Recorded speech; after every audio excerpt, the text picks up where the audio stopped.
What's up, guys? I'm gonna go through and do a full session again today. I'll walk you guys through the whole thing so we can just kind of see behind the scenes of what I do on a normal day. It's midday, so I've already done a couple handstands. I've done some mobilization. I've done some lower body work. Today I'm going to be working on some impact, so basically catching my weight. You'll see once I get into the majority of the work, but before that, I'm going to do a static hold like I do for the beginning of most of my sessions. So let's go ahead and get started. All right, so like with most of my sessions, I start off with a static hold of some kind where I'm bearing weight on my hands. I like to do this because we already get this with our feet just by walking from like A to B, but we don't get it with a lot of our other body parts. So for lower body, you're kind of set just because walking is an expected activity. But if you don't have any expected activities where you're bearing weight in your hands or holding weight in your hands or hanging or any of those other areas that just don't show up in your day to day, that's where you need to kind of find ways to integrate it. And for me, a lot of times it's just easiest to make a little bit of time first thing in the morning to get my hands on the ground or the wall or some sort of flat surface, and then just before every session just fitting it in as well, because I mean, compared to walking, you're really not getting hardly any exposure even if you are setting aside some time. So really, when it comes to weight bearing on your hands, especially if you're wanting to do hand balancing or you have any goals that require that, pushing movements, sports that require it, you need a lot of exposure, and for the most part, more is more. So can never hurt, and it seems to just make the sessions more comfortable. Seems like I get more out of them, and then it's what really helps me to avoid feeling really tight and sore and stiff the next day. It's this kind of low intensity work. So starting it off with that static hold, and as you can see, I don't I don't hold a very proper plank, but that's because there's not going to be one solution that fits everything. I use all sorts of different shapes, like downward facing dog, kind of a bear crawl, or a tabletop even. I like to use T-planks, kind of shift the focus into just one hand. Big fan of just leaning forward, getting a little bit of planche exposure. Certain skills and certain movements like planche can be really intimidating for people, but look, here's a regular plank. I'm leaning forward. I'm already starting planche work right now.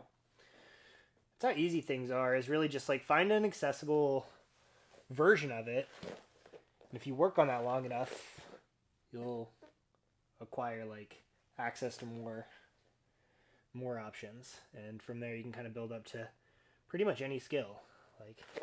Again, if the planche is just holding your weight off the ground like that, right, it's just leaning forward, shifting more and more weight. And again, you can start that from even before you can do a plank. Starting from downward facing dog, you can see the path is just moving the shoulders forward. That's why I'm not a big fan of super strict progressions either. I like clarifying things, so progressions are useful, but it's not something that you want to follow to the letter, because there are multiple solutions, multiple ways to get to wherever you're trying to get to, and you may be able to find a better solution just by exploring it on your own. So progressions are a great starting point, but you definitely want to just be kind of critically thinking about the movement and trying to kind of do a little bit of that problem solving on your own. Just the act of doing that can really really make the movement make more sense, help you to understand it on a deeper level. And then it also kind of equips you with that skill of problem solving and figuring out kind of those paths to different skills. And the more you do that, the easier it gets.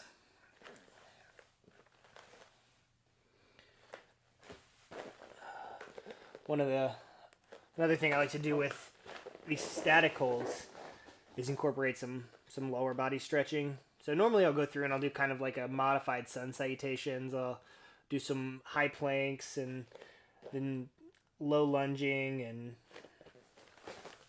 kind of split up my stance a bit, because you can see I'm still bearing weight on my hands. Like as far as my upper body's concerned, this is still a plank.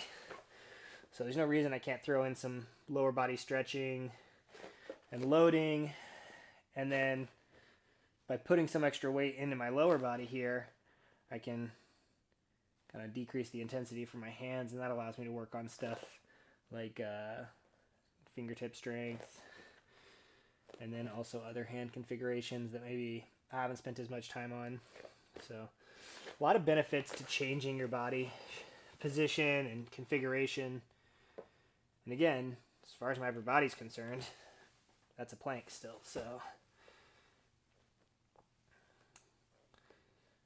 really enjoy mixing it up. Even if I come down to like a pigeon, which again, this is something I do a lot during this kind of initial static hold.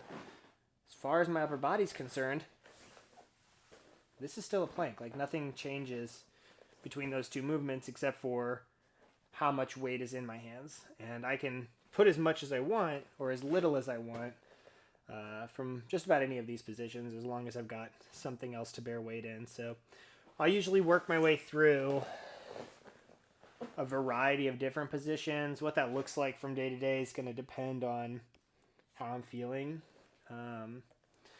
Like I said at the beginning, I've already gone through and done some mobilization for my lower body today and some handstand and some balancing work. So I don't really need to do a ton of mobilization, but again, if it's an area that you don't already get a ton of access to or a lot of exposure to throughout the day, then more is more. So can't really hurt by doing a little extra. I also really love to use this straddle, a standing straddle, whenever I'm doing my static holds on my hands, because it's super duper easy from this position to shift your weight as much as you want from feet to hands or hands to feet. So if I wanted to, I can shift all my weight into my feet just like that. Now my hands are light enough to pick up. But with just a small shift in my weight, I can shift 100% of my weight into my hands, and now my feet are light enough to pick up. So from this position, you have a ton of control.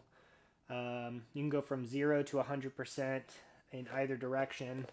And then you're also just getting a lot of, hip opening and lower body mobility work.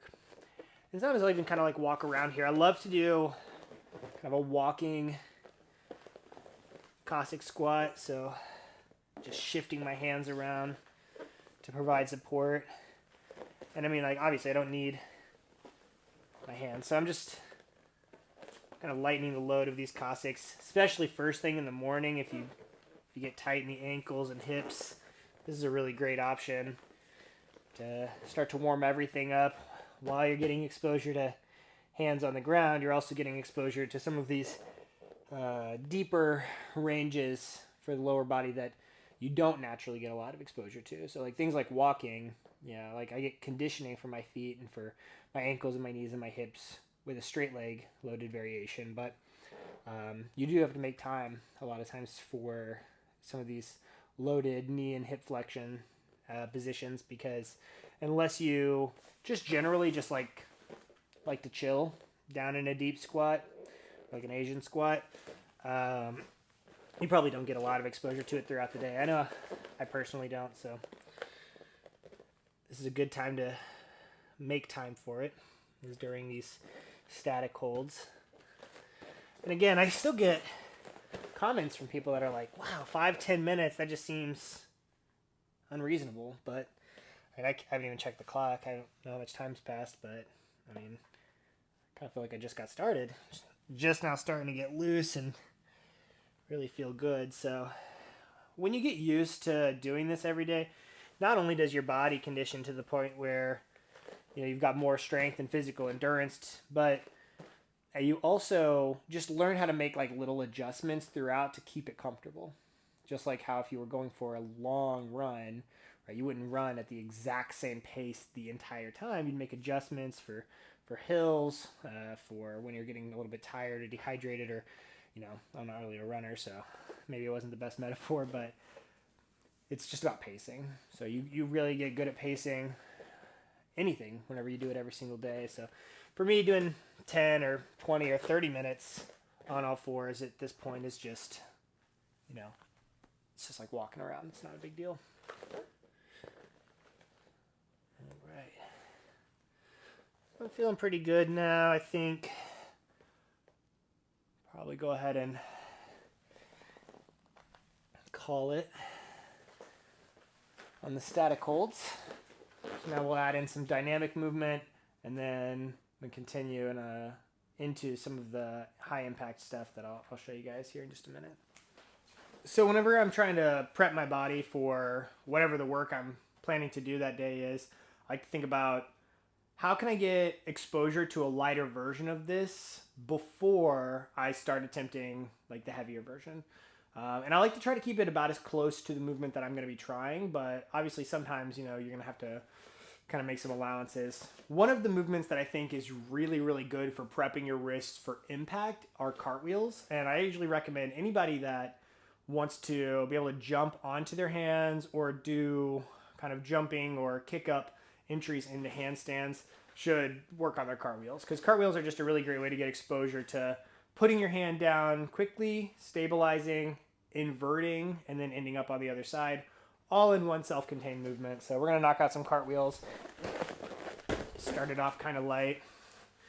And although I prefer to do it on my right side, I always try to force myself to do it on my left as well. And at first it's a little freaky because it's your bad side, but you do a couple reps in, it gets a lot easier, and you don't really have to worry about it anymore. That's kind of the deal with most things is, just try it a few times and it gets easier. The hardest part is usually getting past that mental barrier at first. Trying to avoid hitting the couch, so gotta make some adjustments in space, but it's all part of the game, right? Like, I'm not trying to do a perfect cartwheel. I'm trying to just get some exposure to inversion, impact, being on my hands. And then if I have to make some decisions while I'm up there, that's even better for practicing that critical thinking, especially while moving. So I got a few more. I mean, if you just think about it, like, I'm doing a cartwheel. Look how aligned my body is.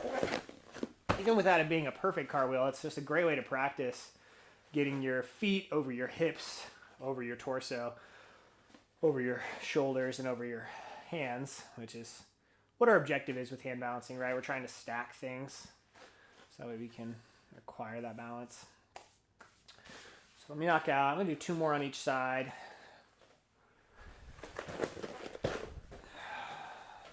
Seems kind of silly, but I mean, honestly, like I said, this is just an awesome way to prep yourself for any sort of hand balancing work. And what's funny is I never actually was able to do or cartwheels until I was like in my mid-20s. I never really tried them, but it's kind of one of those things where it's like, you wait too long and then you don't end up learning it. And then my niece was taking a kids gymnastics class, and I was already starting to get into hand balancing at that time, so we were talking about it, and she went through and showed me, which I think highlights a couple of funny things, like A, kids are just great movers, and B, kids are pretty good teachers too. Like, when you think about it, that's my job, is teaching people how to move and certain skills, and here's like a 10-year-old doing it pretty well. So if you ever want movement inspiration, just watch your kids. All right, so I'm feeling pretty loose, pretty prepped now, so I think I'm ready to get into some high intensity work for impact today. I'm going to do some jumping handstand entries. If you've watched my videos for a while, you've for sure seen these. So I like to jump basically from my feet into a handstand, and then from there I'm going to play around with different shapes. And today I'm going to go through a concept that I call a 10 rep session. So a 10 rep session is basically I'm going to set aside time for 10 reps, and I'm going to use the first 5 reps to kind of get the movement that I'm working on dialed in, and then I'm going to use the back 5 movements to try to repeat that as I don't want to say as advanced as possible, but just as dialed in as possible. So again, the first 5 reps, I'm trying to kind of figure out the exact movement that I'm working on, and the intensity that I'm working at. And then the back 5 are going to be focused on just trying to execute that as cleanly as possible. So we'll go ahead and get started. I'm going to start those first 5 reps off. Again, I'm going into this with an idea of what I want to accomplish. I wanted to work on impact for today. There's this jumping entry that I like to do, so I already have a solution for working on that and getting exposure to it. The rest of it, I have other goals that I'm working on, pressing into my handstand holds, all of that is just kind of like an ongoing long-term goal. So what I do with the rest of this session and the rest of that movement, I'll kind of figure out as I go. So here we go. This first one is always the scariest and a little rough just because, I haven't done this today, but again, like I said, once you get a few reps in, things get easier. So I'm just going to jump into the rep. Try to stick the handstand, and then I'll come up into some sort of shape here, and then I think for today I'm going to exit out with a jump as well, just to kind of get some plyo.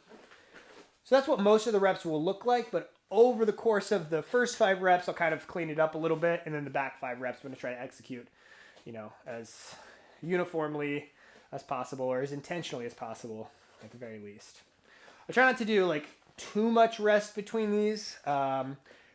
So really you can't do too much, but I'm setting aside a certain amount of time here, so just to be efficient with my time.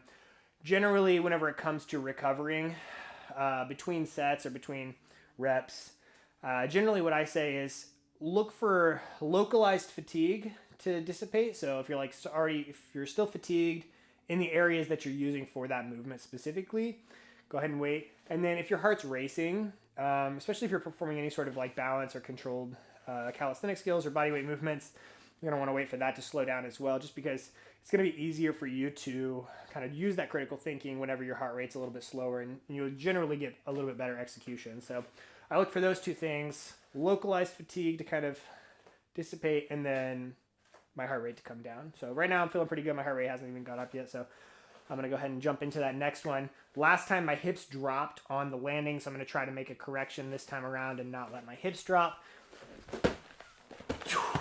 Okay, and so that time around I kind of overshot it a little bit. Jump to the feet. And again, that's what the first 5 reps are all about, is to just get it dialed in. So obviously, the first 2 reps look pretty different from one another.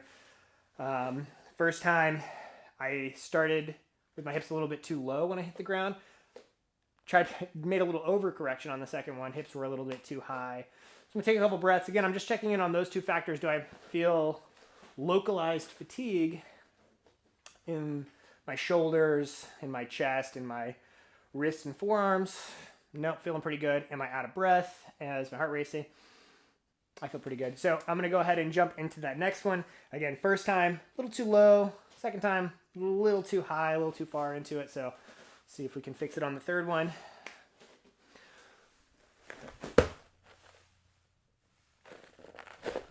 All right. Yeah, that felt a lot better. And so again, this dialing in process across the first 5 reps really helps you to have a super duper informed session. So if I were to decide what I was doing, say yesterday or last week for today, right, it's not going to be the same quality of session that it's going to be if I am literally programming that throughout the first 5. Obviously I went into it and I had a good idea of what I wanted to do today, but the little details about what that is and what constitutes, success versus failure, which, really is not failure, but what my objectives are throughout, those things are going to vary from session to session. So I want to make sure that what I'm working on that day is the most appropriate option for that day. First one, not far enough. Second one, too high. Third one, pretty good. But one of the things that I didn't love about that rep was I didn't feel like I had a ton of control as soon as I hit the ground. So I'm going to try this time to land a little bit more aligned and get a little bit more control with the landing. And then might explore some more handstand shapes at the top, depending on how that goes. So here we go. Fourth rep. Oh, that was just a bad rep. That was terrible. Sometimes that happens. Generally, if I'm not recording for you guys, what I do is between whenever I'm recovering between reps, I'll generally go through and watch my previous reps. And so, not being able to do that, I'm kind of taking a little bit of a hit on this session for your benefit right now, so that way I can talk to you guys during the process, and I'm kind of sacrificing that review, which is important. Something that I like to bring up to like every single client that I work with, but also just general advice for anybody that's training is record yourself. It can seem a little cringy to some people, especially if you're like at a gym, but it's not about posting online. Like, I'm going to post this obviously, but I was recording myself long before I was ever posting anything on the internet, because it gives you that external perspective. Like, on all of these reps, I've done this enough times to where I can, from my internal perspective of how that rep went, kind of create a 3D model and visualize how it looked to you guys. But without being able to see the video, then it's not going to be a 100% accurate representation, especially if it's a movement that I'm not super duper familiar with, or I don't have a ton of experience with.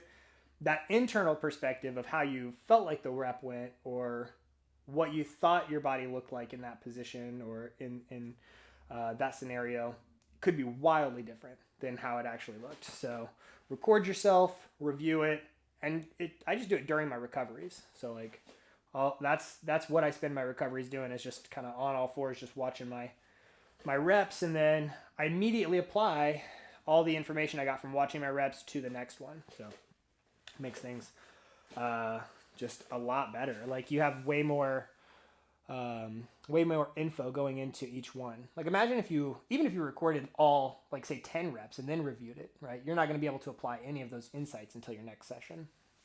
Let's go ahead and knock out our fifth one. I'm going to try to really nail this one down just before we go into the back five. So here we go.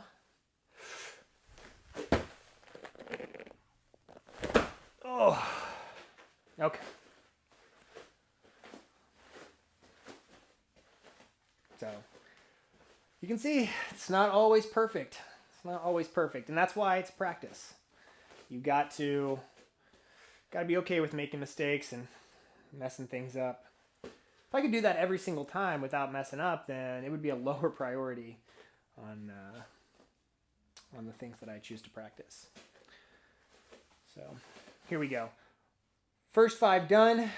I feel like because I wasn't able to nail that down, this is another kind of insight as to how I decide what that back 5 is going to look like. Because I wasn't able to nail it down in the first 5, I'm going to stick to just trying to make it as consistent as possible in the back 5. So instead of changing it to make it harder, adding variation, at this point, I've got a good idea of where my main deficiencies are. Hitting the ground, sticking the landing, and then popping up into the handstand. I can do it, but I can't do it every single time without fail. So for the back 5, it's just that's already determined my goals and my priorities based on how the first 5 went. And now I can just run through them and be done. So here we go, number 6. And again, land, stick the landing, pop up into a handstand, jump out of the handstand. So here we go.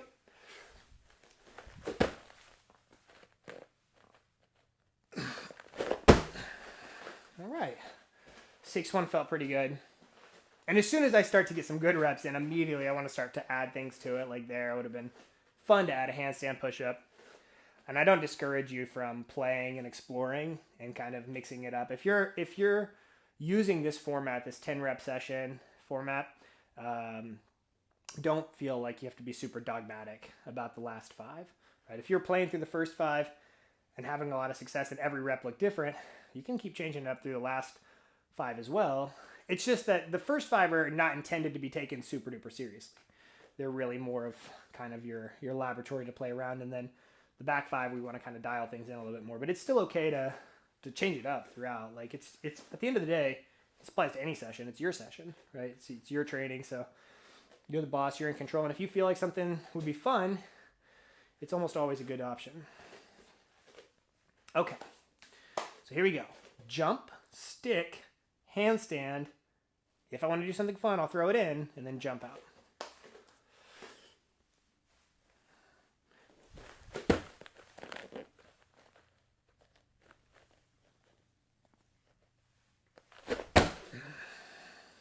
Yeah, that felt right.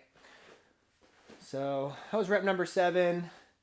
Honestly, I feel like on the last 3, I could throw a handstand push-up in each one of those, because I know a handstand push-up at this point, just nose to ground, isn't like the most challenging thing. I'm going to try to maybe even take it a little bit further down towards kind of a 90-degree push-up, but again, I'm trying to keep it playful and light so that there's no fail condition and I can just be pleasantly surprised by what I accomplish. Okay, so again, checking in. Do I feel any localized fatigue? No, these are pretty normal movements for me. Am I out of breath? Is my heart racing? Nope. I'd say probably about 80, 90 beats per minute. So, all right, so we got 8, 9, and 10.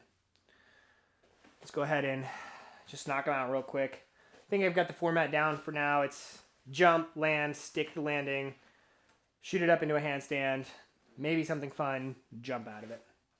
All right, here we go. Number 8.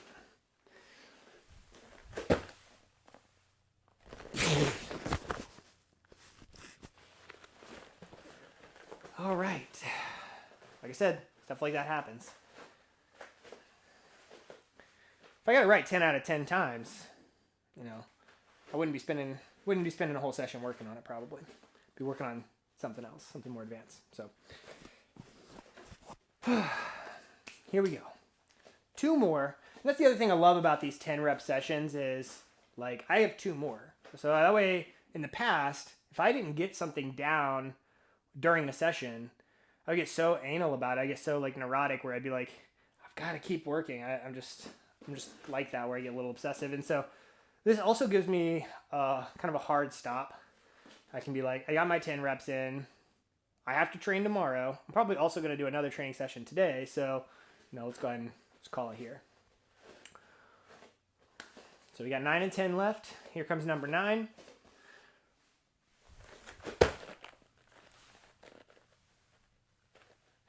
Pretty fun. All right. And then we got one more. Starting to break a little tiny sweat, which is always a good thing. If you're ever training and you're not sweating and you start to get overheated, that's right where you want to stop. I see that a lot, just kind of doing studio coaching. I see it a lot in jiu-jitsu. I have been there many times before where, you're training and you'll feel your face, your arms get dry as a bone. If you're getting hotter but you're not sweating, that's terrible. That's a sign that you're really, really dehydrated, and that'll make you super duper sick. So it seems like common sense, but it's something that I still see pretty regularly. Okay, I think we're on our last rep. So this is number 10. Let's go ahead and just knock it out.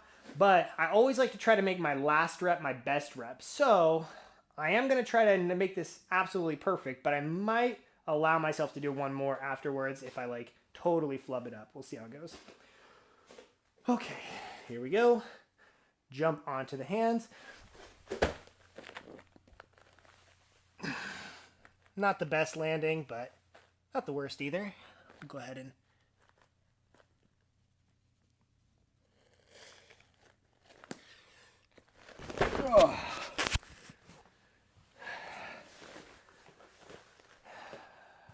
You know what? I'm going to give myself just one more. I told you I'm I'm obsessive whenever it comes to, trying to get things down. So it's good to set some boundaries for yourself, but I think one more rep will be fine. Okay, shake everything out, clear my head.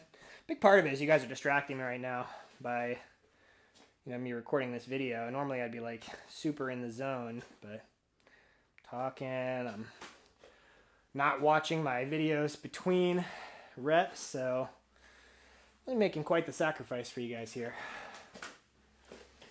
All right, let's go ahead and knock out that last one, and then whatever happens with this last rep, I'm done. Here we go.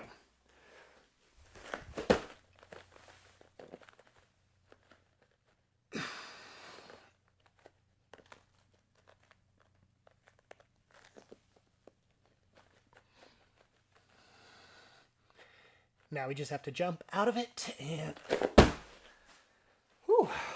All right. So you can see, like, none of those reps were perfect.